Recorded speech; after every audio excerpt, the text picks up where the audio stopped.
नमस्कार. हा व्हिडिओ बीडकरांसाठी आणि बीडवासियांसाठी आहे.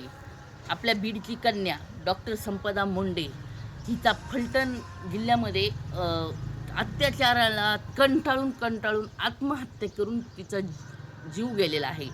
आणि आत्महत्या का केली तर तिला तेवढा मानसिक त्रास होत होता, मानसिक लैंगिक त्रास होत होता आणि तिच्यावर मानसिक अत्याचार झाले, लैंगिक अत्याचार झाले आणि त्या सर्व अत्याचाराला कंटाळून त्या मुलीनं आपल्या स्वतःची जीवनयात्रा संपवलेली आहे.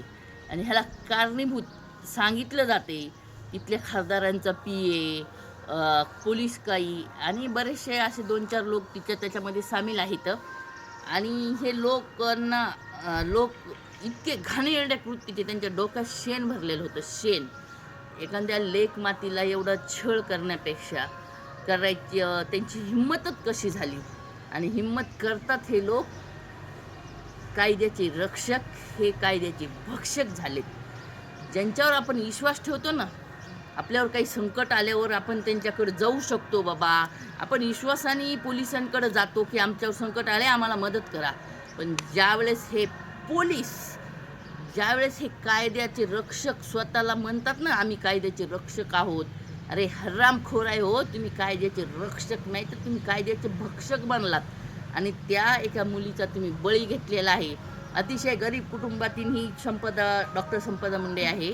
तिचा परिवार आम्ही बघितला, अतिशय गरीब परिवारातली मुलगी होती. आणि शिक्षण घेताना सुद्धा तिला अतिशय खडतर प्रवासातून जावं लागलेलं आहे. आणि ह्या लोकांनी तिच्यावर बलात्कार केला, तिला मानसिक छळ केला. आणि पण सगळ्यात मोठी चूक संपदाची पण होती की तिनं ही गोष्ट आपल्या मायबापाला सांगायला पाहिजे होती, नातेवाईकांना सांगायला पाहिजे होती, मित्रमैत्रिणींना सांगायला पाहिजे होती की माझ्यासोबत अशा घटना होत आहेत आणि मला तुमची मदत पाहिजे. तिनं कोणाची तरी मदत घ्यायला पाहिजे होती. मुलींनो, तुम्हाला हात जोडून विनंती करते, ज्यावेळेस तुम्हाला कुणी बाहेर छेडतं, ज्यावेळेस तुम्हाला कुणी त्रास देण्याचा प्रयत्न करतं, तुम्ही तुमच्या आईवडिलांना सांगा, तुम्ही तुमच्या मैत्रिणींना सांगा. सांगणं होत नसेल, असं विश्वासपात्र जे कोणी असेल त्यांना सांगून बघा. आपसा तुमचा बळी जाणार नाही. तुम्ही एकट्याच त्रासाला समोर जाऊ नका, कुणाची तरी मदत घ्या. आजकालच्या कॉलेजला हिंडणाऱ्या मुलींना पण बरेचसे त्रास असतात. बऱ्याचशा मुली आपलं शिक्षण बंद होईल, आपले आईवडील आपल्याला शिकू द्यायचे नाही म्हणून काही गोष्टी घरी सांगत नाहीत. पण मुलींनो, घरी सांगत जा. मग घरी सांगितल्याच्या नंतर त्याच्यातून प्रत्येक संकटातून मार्ग निघत असतो. काय म्हणतात, आपण म्हणतो ना, संकट आले तर त्या संकटाला मार्ग पण असतो.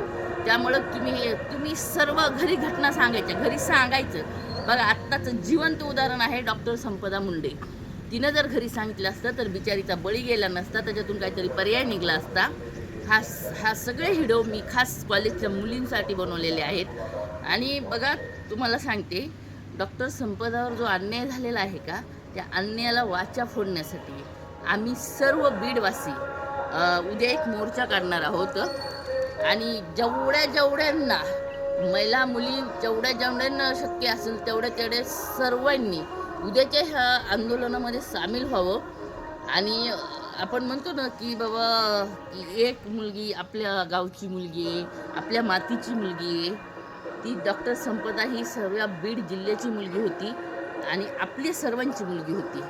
मी काल परवा फेसबुकला एक व्हिडिओ बघितला की जात बघून प्रकरणात उतरले जाते. पण आरोपी हा कोणत्या जातीचा नसतो, त्याचं संरक्षण करायचं नसतं. आरोपी हा आरोपीच असतो. त्याला रस्त्याला नागडं करून मारायचं असतं, चटणी लावून मारायचं असतं. कुणीतरी अशी हिंमत करायलाच पाहिजे की त्याला असं हाणायला पाहिजे ना. कधी पोलीस यायचे, कधी अटक करायचे. जोपर्यंत सर्व समाज मिळून एखाद्या तरी आरोपीला ही शिक्षा देणार नाही ना, तोपर्यंत हे बलात्कार करणारे हरामखोर अवलादी नीट होणार नाहीत. जय हिंद, जय महाराष्ट्र.